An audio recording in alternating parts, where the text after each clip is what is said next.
से आज जंट हुई है। जब आज वो है जाजुल हसन, मंजूर अली शाह, मुनीब अख्तर, फरीशा मलिक और जस्टिस मज़ाहिर अली नकवी के नाम उसमें शामिल थे। इसमें केस जैसा कि आपको पता ही होगा कि फौजी अदालतों की जो दरख्वास्तों पे 9 रुकनी बेंच तश्कील किया गया था, उस हवाले से इन्होंने समाअत कर। जैसे ये समाअत शुरू हुई तो में हुआ कुछ ये कि वकला को देख के कहा कि आपको देखकर खुशी हुई।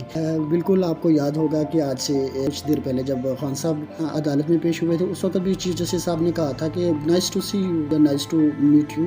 तो उस बात पे काफ़ी ज़्यादा इशू बना था, जिसके फौरी बाद जस्टिस काजी फाइज ईसा साहब जो थे उन्होंने कहा कि मैं कुछ ऑब्जर्वेशन देना चाहता। तो उससे पहले सरदार लतीफ़ कोसा साहब जो कि एडवोकेट भी हैं, जो कि केस की पैरवी कर रहे हैं, वकील हैं, सरदार लतीफ़ साहब जो कि उन्होंने दरमियान में बात को टोकते हुए कहा कि हमें खुशी का इजहार तो करना, जिसपे जस्टिस काजी फाइज ईसा साहब का कहना था कि आप खुशी का इजहार बाहर कर सकते हैं, ये कोई सियासी फोरम नहीं है। हलफ के मुताबिक मैं आइन और कानून के मुताबिक फैसला करूँगा। तो ये तो वो हो गया। उसके बाद उन्होंने कहा कि इससे पहले 5 मार्च को एक 3 रुकनी बेंच ने फैसला दिया था, जिसकी सरबराही मैं कर रहा था। 5 मार्च वाले फैसले को 31 मार्च को सर्कुलर के जरिए ख़त्म कर दिया जाता है। एक अदालती फैसले को रजिस्ट्रार की जानिब से नज़रअंदाज किया गया। मतलब उन्होंने फिर वो 5 मार्च वाला सुनाने लगे, बात बताने लगे कि उस वक़्त ये सब कुछ हुआ था।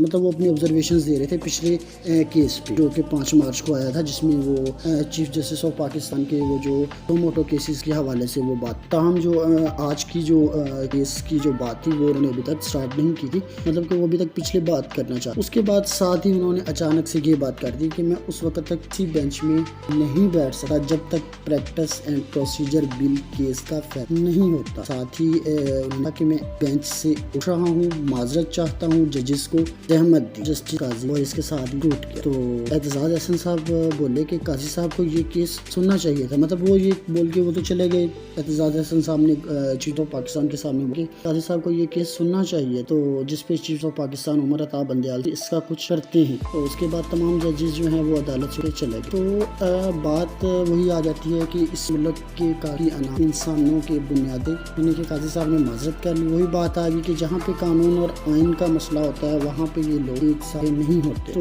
काफ़ी ज़्यादा मतलब डिसअपॉइंटमेंट हुई जब कल पता चला था कि नहायत खुशी लहर तो में कि वो सोच रहे थे कि शायद ये जो फौजी अदालतें बनने जा रही हैं, शायद इन पे कोई कानूनी और आइनी फैसला आएगा। और ये बेंच भी ऐसा था कि जो कि बिल्कुल भी जो है वो मुतनाज़ा नहीं था, किसी का भी वो नहीं था। लेकिन वो फिर आज उन्होंने खुद ही जब जज साहिबान ने अपना बेंच को तोड़ने का जो कर लिया तो बस इसकी कोई वक़्त नहीं रही। ये बाद जो है वो लतीफ़ कोसा साहब ने कहा कि 25 करोड़ आवाम जो हैं वो कहाँ जाएंगे। फिर जस्टिस सरदार तारिक मसूद जो थे उन्होंने कहा कि जब पहले सिविलियन का फौजी अदालतों में ट्रायल होता तो उस वक्त आप कहाँ थे जब 25 करोड़ आवाम का केस आएगा फिर देखेंगे। उसके बाद चीफ जस्टिस ने नया बेंच तश्कील दे दिया। 2 जजेस जो थे वो अलहदा हो गए थे। जजेस आपको पता ही होंगे कि जो अलग हुए हैं, एक तो डेफिनेटली काजी साहब हैं और उससे भी एक और जज साहब। उसके बाद समाअत में अभी तो वक्फा आया था, तो अभी 1:30 बजे दोबारा समाअत जो है वो शुरू हुई। तो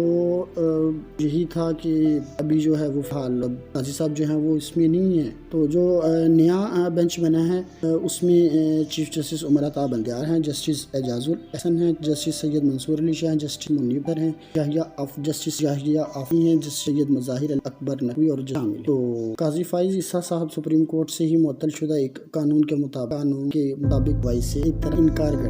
तो उसके बाद फिर जस्टिस मंसूर अली शाह ने कहा कि जब अभी ये दोबारा 1:30 बजे समाअत शुरू हुई कि उन्होंने पूछा कि अब किसी को ये वाले बेंच की जो तश्कील है इस पर किसी को एतराज़ तो नहीं, जिस पे एतजाज हसन जो वकील हैं इस पैरवी कर रहे हैं। तो उन्होंने कहा कि इस बेंच में नहीं है। तो उसके बाद वकील जो है शोएब शाहीन जो है उन्होंने अपने दलाल का हवाला दिया। उन्होंने कहा कि मेरे केस में दरख्वास्त की काबू समाअत होने पर एतराज़ आयद किया गया। तो जिस पर चीफ ने जवाब दिया कि आपकी दरख्वास्त में मिलिट्री कोर्ट्स के अलावा बहुत सी इस्तदाएँ की गई हैं, कोशिश करें कि मिलिट्री कोर्ट्स के अलावा दीगर इस्तदाओं को वापस ले लें। अभी हम मिलिट्री कोर्ट्स के मामले पर फोकस कर रहे हैं। उनके इसमें कुछ और भी थे, इसी उन्होंने कहा कि एक दफ़ा अपनी सबको एक दफ़ा साइड पर रख दी। फिलहाल जो है वो हम मिलिट्री कोर्ट्स पर बात करें। तो इसके बाद लतीफ़ कोसा साहब को तो